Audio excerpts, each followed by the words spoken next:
Egg roll, তাও আবার healthy. হ্যাঁ, ময়দা, আটা, সুজি সব কিছু ছাড়া দারুণ হেলদি, দারুণ টেস্টি এগ রোল রেসিপি আজকে আপনাদের জন্য। নমস্কার, কুইজিনিয়া চ্যানেলের পক্ষ থেকে সকলকে জানাই সাদর আমন্ত্রণ।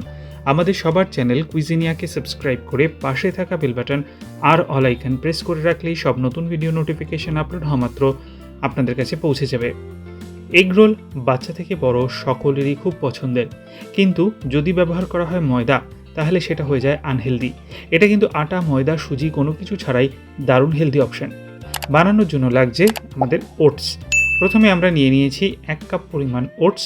আমি কিন্তু এটা ড্রাই রোস্ট বা কিছুই করিনি, নর্মাল যেরকম পাওয়া যায় প্লেন ওটস সেটা আমরা নিয়ে নিয়েছি একটা মিক্সি জারে। নিয়ে তারপর এটাকে আমরা শুকনো অবস্থায় গুঁড়ো করে নিচ্ছি। ওটসটাকে মিহি করে এখানে আমাদের গুঁড়ো করা হয়ে গেছে। এটাকে আমরা একটা বোলের মধ্যে নিয়ে নিচ্ছি। এবার আরও 1 কাপ ওটস আমি এখানে নিয়ে নিচ্ছি। নিয়ে সেটাকেও আমরা একই পদ্ধতিতে মিহি করে গুঁড়ো করে নেব। অর্থাৎ মোট কিন্তু আমরা এখানে 2 কাপ পরিমাণ ওটস নিয়েছি। এই 2 কাপ ওটসের যে আমরা এগ রোল বানাবো তাতে কিন্তু মোটামুটিভাবে 8 থেকে 9টা এগ রোল আমাদের হয়ে যাবে। এর মধ্যে আমরা দিয়ে দিচ্ছি শুধুমাত্র স্বাদ অনুযায়ী নুন, আর কিছু কিন্তু পড়বে না। একটা চামচের সাহায্যে আমরা এটাকে ভালো করে মিশিয়ে নিলাম। আর তারপর আমরা এতে দিতে থাকবো জল, আর জল দিয়ে এটার একটা লেই আমরা বানিয়ে নেব। টোটাল কতটা জল আমি দিয়েছি সেটা আমি একটু পরে আপনাদেরকে একবারে বলে দেবো। জলটা দিয়ে কিন্তু এটা ভালো করে মিশাতে হবে যাতে কোনো রকমের লাম্প ফর্মেশন না হয়। এগরোল খেতে আমরা সকলেই খুবই পছন্দ করি, কিন্তু অনেক সময় ময়দার এগরোল খেলে গ্যাস অম্বল হয়। আটার এগরোলটা যদিও হেলদি, তাও আটা ময়দা ছাড়া এটা কিন্তু আরও বেশি হেলদি অপশান, কারণ ওটস কিন্তু খুব সহজ পাচ্য, ডাক্তাররাও প্রেসক্রাইব করে। তাই যারা আটা ময়দা খেতে অসুবিধা করেন, সুজি খেতে প্রবলেম হয়, তারা কিন্তু এই অপশানটা অতি অবশ্যই দেখতে পারেন। আর যেহেতু কম তেলে এটা তৈরি হচ্ছে, তাই এটা আরও বেশি হেলদি। আরও কিছুটা জল কিন্তু আমি এর মধ্যে দিয়ে দিয়েছিলাম। আবার এটাকে ভালো করে মিশিয়ে নিচ্ছি। আরও সামান্য একটু জল আমার প্রয়োজন আছে, কারণ এই ব্যাটারটা কিন্তু হতে হবে বেশ পাতলা ধরনের। আরও একটু জল আমরা অ্যাড করে দিলাম। টোটাল আমি এখানে 1.5 কাপ জল কিন্তু ব্যবহার করছি। অর্থাৎ যে কাপ মেপে 2 কাপ ওটস আমি নিয়েছিলাম, সেই কাপেরই 1.5 কাপ পরিমাণ জল কিন্তু আমি নিলাম। এটাই হবে মাপ। ভালো করে নেড়ে চেড়ে মিশিয়ে এরকম একটা পাতলা কনসিস্টেন্সির ব্যাটার আমরা কিন্তু বানিয়ে নিয়েছি। দেখুন, ঠিক এরকম পাতলা কিন্তু হতে হবে। এবার এটাকে আমরা মিনিট 5 জন্য একটু রেস্ট করতে রাখবো। রেসিপিটাকে নিয়ে এগিয়ে যাব তার আগে মনে করিয়ে দিই আমার নতুন চ্যানেল লাইফ ইজ প্রেশিয়াস, যেখানে জীবনের নানা দিক নিয়ে আমি আপনাদের সাথে আলোচনা করি। চ্যানেলটাকে সাবস্ক্রাইব করতে আজকে ভিডিও ডেসক্রিপশন বক্সের লিঙ্কটা প্লিজ চেক করে নেবেন। আর যদি ভিডিওগুলো ভালো লাগে লাইক, শেয়ার এবং হ্যাঁ, কমেন্ট করতে ভুলবেন না যেন। ফিরে আসলাম রেসিপিতে। একটা ফ্রাইং প্যান বসিয়ে নিয়েছি, তাতে আমরা অল্প একটু সাদা তেল ভালো মতো ব্রাশ করে নিচ্ছি। একদম নামমাত্র তেলে কিন্তু এটা তৈরি হচ্ছে। এখানে আমি একটু দুঃখ প্রকাশ করছি, আমার ক্যামেরার লেন্সের ফোকাসটা একটু চলে গেছিলো, সেই জন্য হয়তো আপনাদের দেখতে অসুবিধা হচ্ছে। আমি এখানে একটা হাতার সাহায্যে বেশ কিছুটা ব্যাটার কিন্তু এর মধ্যে দিয়ে দিচ্ছি। দিয়ে 15 থেকে 20 সেকেন্ড একটু অপেক্ষা করব। ওপরটা যখন দেখবো এরকম শুকনো শুকনো হয়ে আসছে, তখন কিন্তু এটাকে আস্তে আস্তে আমাকে ছাড়িয়ে নিতে হবে। আর খুব সহজে দেখবেন এটা কিন্তু ছাড়িয়েও যাচ্ছে।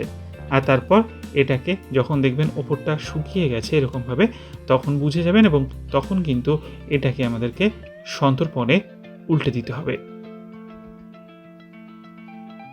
ঠিক এরকমভাবে আমরা এটাকে উল্টে দিলাম। উল্টে দেওয়ার পর একটু আরও 25-30 সেকেন্ড অপেক্ষা করব, যাতে উল্টো পিঠটাও সেঁকে যায়।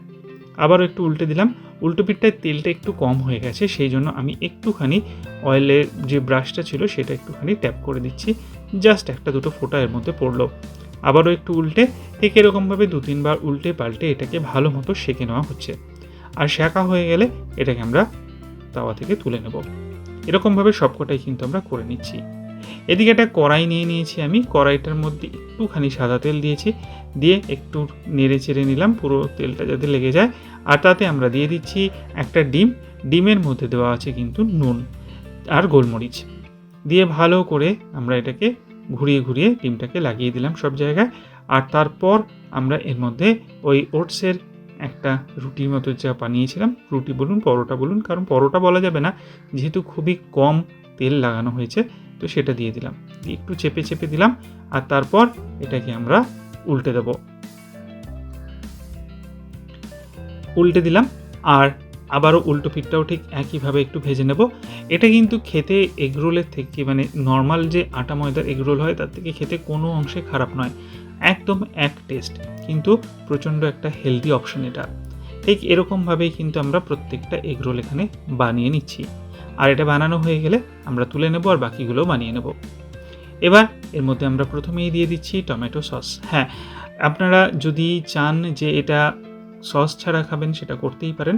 গ্রিন চিলি সস একটু দেওয়া হলো কিছুটা পেঁয়াজ কুচি, যেগুলো রোলে পড়ে আর কি সাধারণত, তার সাথে শসা কুচি, কাঁচা লঙ্কা কুচি, চাইলে একটু পাতিলেবুর রস দিতে পারেন, আর তার উপরে আরও একটু চাট মশলা বা অন্য কিছু দিতে পারেন, যেরকম আপনাদের রুচি সেরকম অনুযায়ী।